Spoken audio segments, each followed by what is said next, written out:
Hello and welcome to The Essential Reads. My name is Isaac and my goal is to bring to you a bunch of classic audiobooks in an easy and accessible way.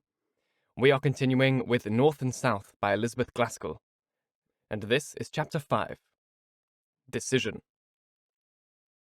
I ask thee for a thoughtful love, through constant watching wise, to meet the glad with joyful smiles, and to wipe the weeping eyes, and a heart at leisure from itself, to soothe and sympathize.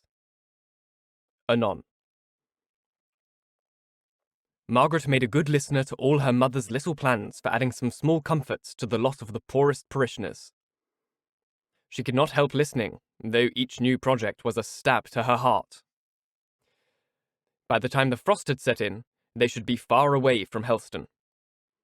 Old Simon's rheumatism might be bad and his eyesight worse.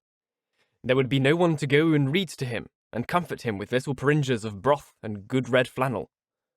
Or, if there was, it would be a stranger, and the old man would watch in vain for her. Mary Domville's little crippled boy would crawl in vain to the door and look for her coming through the forest. These poor friends would never understand why she had forsaken them, and there were many others besides. Papa has always spent the income he derived from his living in the parish. I am, perhaps, encroaching upon the next dues. But the winter is likely to be severe, and our poor people must be helped. Oh, Mamma, let us do all we can, said Margaret eagerly, not seeing the prudential side of the question, only grasping at the idea that they were rendering such help for the last time. We may not be here long. Do you feel ill, my darling? Asked Mrs. Hale anxiously, misunderstanding Margaret's hint of the uncertainty of their stay at Helstone. You look pale and tired. It is this soft, damp, unhealthy air. No, Mamma, it is not that. It is delicious air. It smells of the freshest, purest fragrance after the smokiness of Harley Street. But I am tired. It surely must be near bedtime. Not far off. It is 9:30. You had better go to bed at once, dear. Ask Dixon for some gruel. I will come and see you as soon as you are in bed. I am afraid you have taken cold, or the bad air from some of the stagnant ponds. Oh, Mamma, said Margaret, faintly smiling as she kissed her mother. I am quite well. Don't alarm yourself about me. I am only tired. Margaret went upstairs. To soothe her mother's anxiety, she submitted to a basin of gruel. She was lying languidly in bed when Mrs. Hale came up to make some last inquiries and kiss her before going to her own room for the night. But the instant she heard her mother's door locked, she sprang out of bed, and throwing her dressing gown on, she began to pace up and down the room, until the creaking of one of the boards reminded her that she must make no noise. She went and curled herself upon the window seat in the small, deeply recessed window. That morning when she had looked out, her heart had danced at seeing the bright, clear lights on the church tower, which foretold of a fine and sunny day. 16 hours at most had passed by. She sat down, too full of sorrows to cry, but with a cold, dull pain, which seemed to have pressed the youth and buoyancy out of her heart, never to return. Mr. Henry Lennox's visit, his offer, was like a dream, a thing beside her actual life. The hard reality was that her father had so admitted tempting doubts into his mind as to become a schismatic, an outcast. All the changes consequent upon this grouped themselves around that one great, blighting fact. She looked out upon the dark grey lines of the church towers, square and straight in the centre of the view, cutting against the deep blue transparent depths beyond into which she gazed, and felt that she might gaze forever, seeing at every moment some further distance, and yet no sign of God. It seemed to her at the moment as if the earth was more utterly desolate than if girt in by an iron dome, behind which there might be the ineffaceable peace and glory of the Almighty. Those never-ending depths of space, in their still serenity, were more mocking to her than any material bounds could be. shutting in the cries of earth's sufferers, which now might ascend into that infinite splendor of vastness and be lost. Lost forever before they reached his throne. In this mood, her father came in, unheard. The moonlight was strong enough to let him see his daughter in her unusual place and attitude. He came to her and touched her shoulder before she was aware he was there. "Margaret, I heard you were up. I could not help coming in to ask you to pray with me. To say the Lord's Prayer. That will do good for both of us." Mr. Hale and Margaret knelt by the window seat. He looking up, she bowed down in humble shame. God was there, close around them, hearing her father's whispered words. Her father might be a heretic. But had not she, in her despairing doubts not 5 minutes before, shown herself a far more utter skeptic? She spoke not a word, but stole to bed after her father had left her, like a child ashamed of its fault. If the world was full of perplexing problems, she would trust, and only ask to see one step needful of the hour. Mr. Lennox, his visit, his proposal, the remembrance of which had been so rudely pushed aside by the subsequent events of the day, haunted her dreams that night. She was climbing up some tree of fabulous height, to reach the branch whereon was slung her bonnet. He was falling, and she was struggling to save him, but held back by some invisible, powerful hand. He was dead. And yet, with the shifting of the scene, she was once more in the Harley Street drawing-room, talking to him as of old, and still with the consciousness all the time that she had seen him killed by that terrible fall. Miserable, unresting night. Ill preparation for the coming day. She awoke with a start, unrefreshed, and conscious of some reality worse than her feverish dreams. It all came back upon her. Not merely the sorrow, but the terrible discord in the sorrow. Where, to what distance apart, had her father wandered, led by doubts which were to her temptations of the evil one? She longed to ask, and yet would not have heard for all the world. A fine, crisp morning made her mother feel particularly well and happy at breakfast time. She talked on, planning village kindness, unheeding the silence of her husband and the monosyllabic answers of Margaret. Before the things were cleared away, Mr. Hale got up. He leaned one hand on the table as if to support himself. "I shall not be home till evening. I am going to Brancy Common, and will ask Father Dobson to give me something for dinner. I shall be back to tea at 7. He did not look at either of them, but Margaret knew what he meant. By 7, the announcement must be made to her mother. Mr. Hale would have delayed making it, but Margaret was of different stuff. She could not bear the impeding weight on her mind all day long. Better to get the worst over. The day would be too short to comfort her mother. But while she stood by the window, thinking how to begin, and waiting for the servant to have left the room, her mother had gone upstairs to put on her things to go to the school. She came down ready equipped, in a brisker mood than usual. "Mother, come round the garden with me this morning. Just one turn," said Margaret, putting her arm around Mrs. Hale's waist. They passed through the open window. Mrs. Hale spoke, said something. Margaret could not tell what. Her eye caught on a bee entering a deep-belled flower. When that bee flew forth with his spoil, she would begin. That should be the sign. Out he came. "Mamma, Papa is going to leave Helstone," she blurted forth. "He is going to leave the church and live in Milton Northern." There were 3 hard facts hardly spoken. "What makes you say so?" asked Mrs. Hale in a surprised, incredulous voice. "Who has been telling you such nonsense?" "Papa himself," said Margaret, longing to say something gentle and consoling, but literally not knowing how. They were close to a garden bench. Mrs. Hale sat down and began to cry. "I don't understand you," she said. "Either you have made some great mistake, or I don't quite understand you."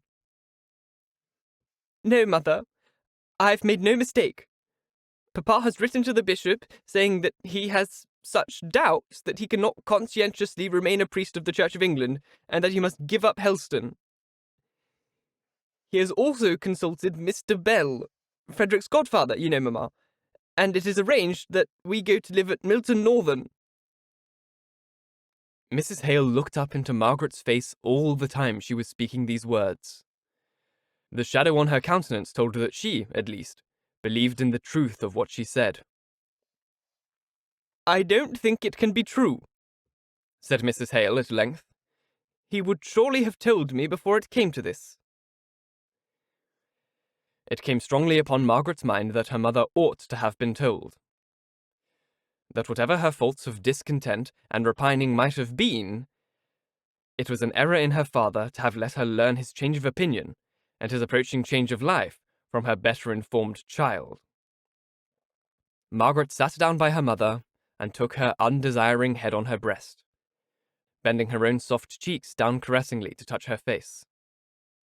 "Dear, darling Mamma, we were so afraid of giving you pain. Papa felt so acutely. You know you are not strong, and there must have been such terrible suspense to go through." "When did he tell you, Margaret?" "Yesterday, only yesterday," replied Margaret, detecting the jealousy which prompted the inquiry. "Poor Papa," trying to divert her mother's thoughts into compassionate sympathy for all her father had gone through. Mrs. Hale raised her head. "What does he mean by having doubts?" she asked. "Surely he does not mean that he thinks differently, that he knows better than the Church?" Margaret shook her head, and the tears came into her eyes as her mother touched the bare nerve of her own regret. "Can't the bishop set him right?" asked Mrs. Hale half impatiently. "I'm afraid not," said Margaret. "But I did not ask. I could not bear to hear what he might answer. It is all settled at any rate. He is going to leave Helstone in a fortnight. I'm not sure if he did not say he had sent in his deed of resignation." "In a fortnight! I do think this is very strange. Not at all right. I call it very unfeeling," said she, beginning to take relief in tears. "He has doubts, you say, and gives up his living, and all without consulting me. I dare say if he had told me his doubts at the first, I would have nipped them in the bud." Mistaken as Margaret felt her father's conduct to have been, she could not bear to hear it blamed by her mother. She knew that his very reserve had originated in a tenderness for her, which might be cowardly, but was not unfeeling. "I almost hoped you might be glad to leave Helstone, Mamma," said she, after a pause. "You have never been well in this air, you know." "You can't think the smoky air of a manufacturing town, all chimneys and dirt like Milton Northern, would be better than this air, which is pure and sweet, if it is too soft and relaxing. Fancy living in the middle of factories and factory people. Though, of course, if your father leaves the church, we shall not be admitted into society anywhere. It will be such a disgrace to us. Poor dear Sir John.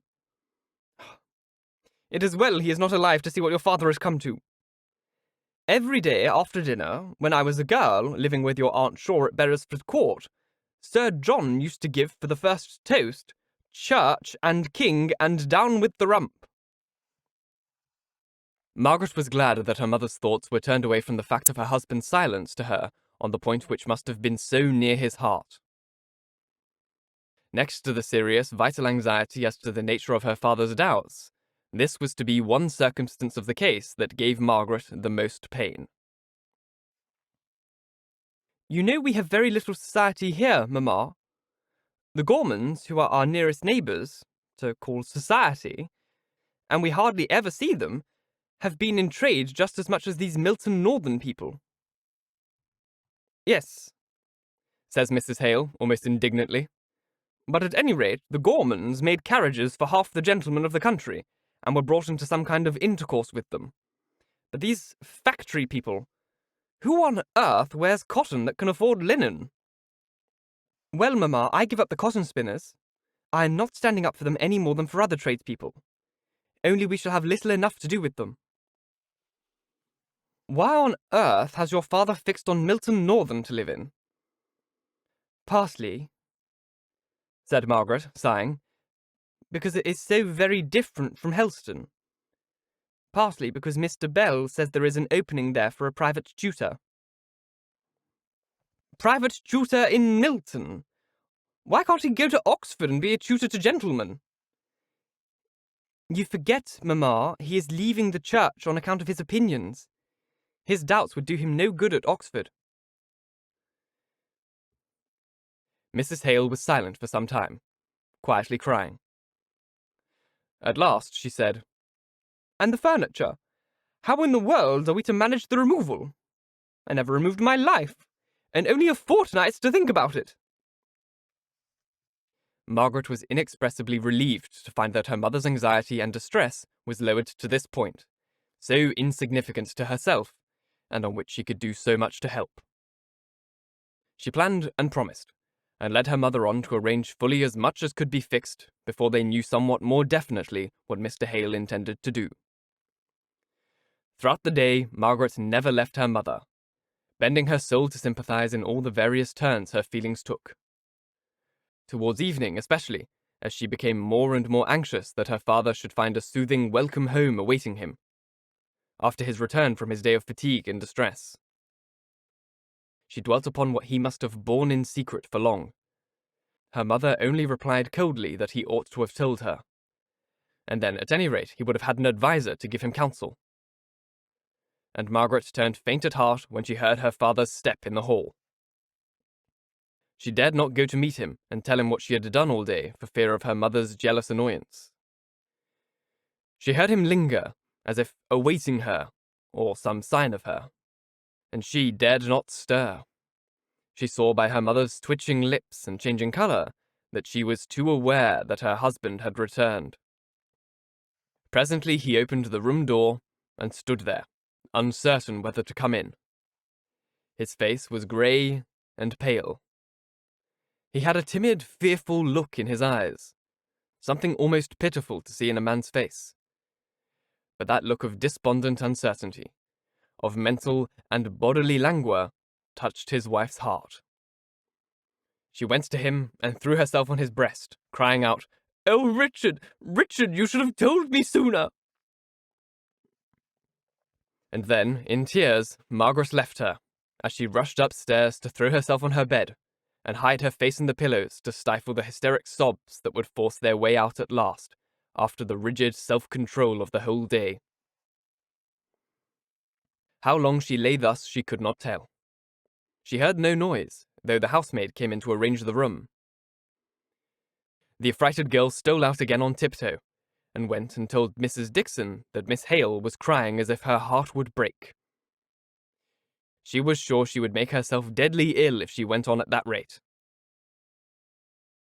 In consequence of this, Margaret felt herself touched, and started up into a sitting posture. She saw the accustomed room, the figure of Dixon in shadow, as the latter stood holding a candle a little by her, for fear of the effect on Miss Hale's startled eyes, swollen and blinded as they were. "Oh, Dixon! I did not hear you come in the room," said Margaret, resuming her trembling self-restraint. "Is it very late?" continued she, lifting herself languidly off the bed, yet letting her feet touch the ground without fairly standing down, as she shaded her wet, ruffled hair off her face and tried to look as though nothing were the matter, as if she had been asleep. "I can hardly tell what time it is," replied Dixon in an aggrieved tone of voice. Since your mamma told me this terrible news when I dressed her for tea, I've lost all count of time. I'm sure I don't know what is to become of us all. When Charlotte told me just now you were sobbing, Miss Hale, I thought, no wonder, poor thing. And Master thinking of turning dissenter at his time of life. When, if it is not to be said he has done well in the church, he's not done badly after all. I had a cousin, miss, who turned Methodist preacher after he was 50 years of age, and a tailor all his life. But then he'd never been able to make a pair of trousers to fit for as long as he had been in the trade. So it was no wonder. But for a master, as I said to Mrs., what would poor Sir John have said? He never liked your marrying Mr. Hale, but if he could have known it would have come to this, he would have sworn worse oaths than ever, if that was possible. Dixon had been so much accustomed to comment upon Mr. Hale's proceedings to her mistress, who listened to her or not as she was in the humour, that she never noticed Margaret's flashing eyes and dilating nostril. To hear her father talked of in this way by a servant to her face. "Dixon," she said, in the low tone she always used when much excited, which had a sound in it of some distant turmoil or threatening storm breaking far away. "Dixon, you forget to whom you are speaking." She stood upright and firm on her feet now, confronting the waiting maid, and fixing her with her steady, discerning eyes. "I am Mr. Hale's daughter. Go. You have made a strange mistake, and one that I am sure your own good feeling will make you sorry for when you think about it." Dixon hung irresolutely about the room for a minute or two. Margaret repeated, "You may leave me, Dixon, if you wish to go." Dixon did not know whether to resent these decided words or to cry. Either course would have suited her mistress. But as she said to herself, "Miss Margaret has a touch of the old gentleman about her, as well as poor Master Frederick. I wonder where they get it from. And she, who would have resented such words from anyone less haughty and determined in manner, was subdued enough to say, in a half-stumble, half-injured tone, "Mayn't I fasten your gown, miss, and do your hair?" No, not tonight, thank you." And Margaret gravely lighted her out of the room and bolted the door. From henceforth Dixon obeyed and admired Margaret. She said it was because she was so like poor Master Frederick. But the truth was that Dixon, as do many others, liked to feel herself ruled by a powerful and decided nature. Margaret needed all Dixon's help in action and silence in words. For some time, the latter thought it her duty to show her sense of affront by saying as little as possible to her young lady. So the energy came out in doing, rather than speaking. A fortnight was a very short time to make arrangements for so serious a removal. As Dixon said, anyone but a gentleman, indeed, almost any other gentleman's. But catching a look at Margaret's straight, stern brow here, she coughed the remainder of her sentence away, and meekly took the horehound drop that Margaret offered her to stop the little tickling at my chest, miss. But almost anyone but Mr. Hale would have had practical knowledge enough to see that in so short a time it would be difficult to fix on any house in Milton Northern, or indeed elsewhere, to which they could remove the furniture that had of necessity been taken out of Helstone vicarage. Mrs. Hale, overpowered by all the troubles and necessities for immediate household decisions that seemed to come upon her at once, became really ill, and Margaret almost felt relief when her mother fairly took to her bed and left the management of the affairs to her. Dixon, true to her post of bodyguard, attended most faithfully to her mistress, and only emerged from Mrs. Hale's bedroom to shake her head and murmur to herself in a manner which Margaret did not choose to hear. For the one thing clear and straight before her was the necessity for leaving Helstone.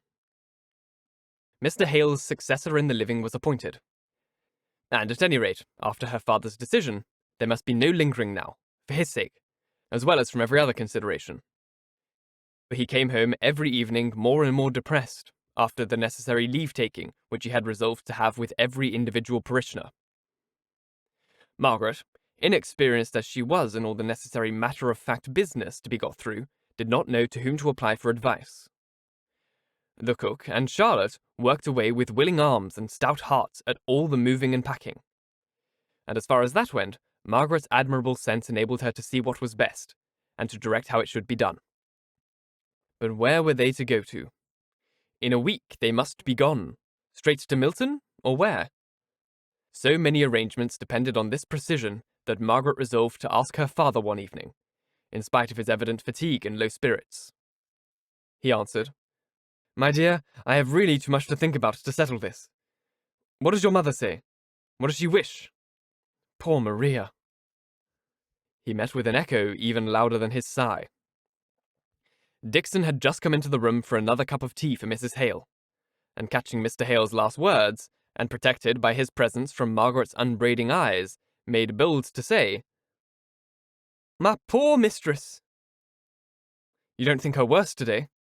said Mr. Hale, turning hastily. "I'm sure I can't say, sir. It's not for me to judge. The illness seems so much more on the mind than on the body." Mr. Hale looked infinitely distressed.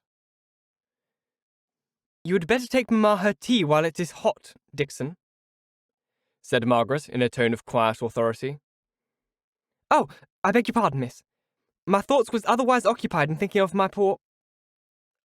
of Mrs. Hale." "Papa," said Margaret, "it is this suspense that is bad for you both. Of course, Mamma must be feeling your change of opinions. We can't help that," she continued softly. "But now the course is clear, at least to a certain point. And I think, Papa, that I could get Mamma to help me in planning if you could tell me what to plan for. She has never expressed any wish in any way and only thinks of what can't be helped. Are we to go straight to Milton? Have you taken a house there?" "No," he replied. "I suppose we must go into lodgings and look about for a house." "And pack up the furniture so it can be left at the railway station till we have met with one?" "I suppose so. Do what you think best. Only remember we shall have much less money to spend." They had never had much superfluity, as Margaret knew.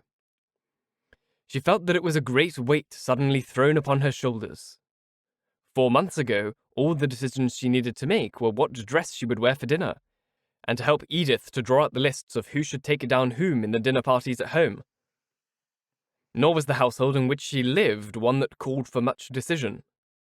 Except in the one grand case of Captain Lennox's offer, everything went on with the regularity of clockwork.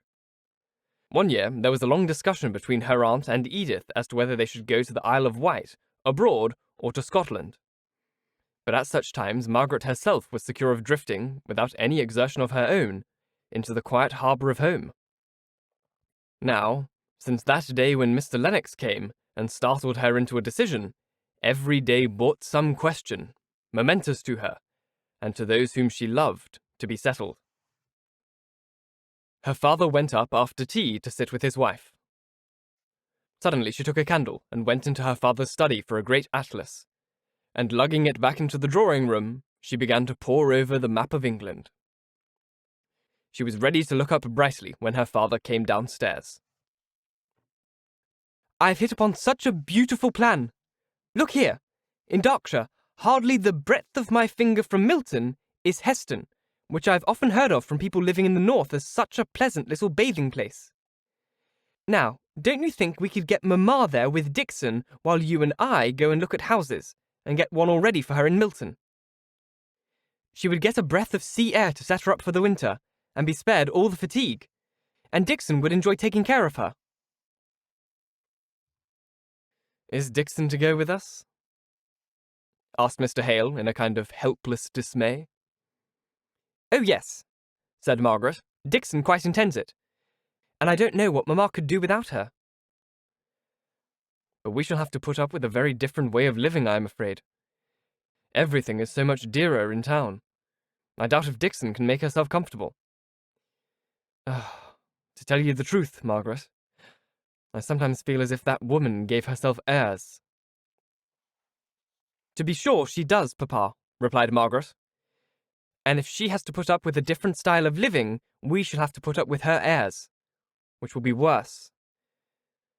But she really loves us all, and would be miserable to leave us, I'm sure, especially in this change. So, for Mamma's sake, and for the sake of her faithfulness, I do think she must go. Very well, my dear. Go on. I'm resigned. How far is Heston from Milton? The breadth of one of your fingers does not give me a very clear idea of the distance. Well, then, I suppose it is 30 miles. That is not much. Not in distance, but in... Never mind. If you really think it will do your mother good, let it be fixed so. This was a great step. Now Margaret could work, and act, and plan in good earnest.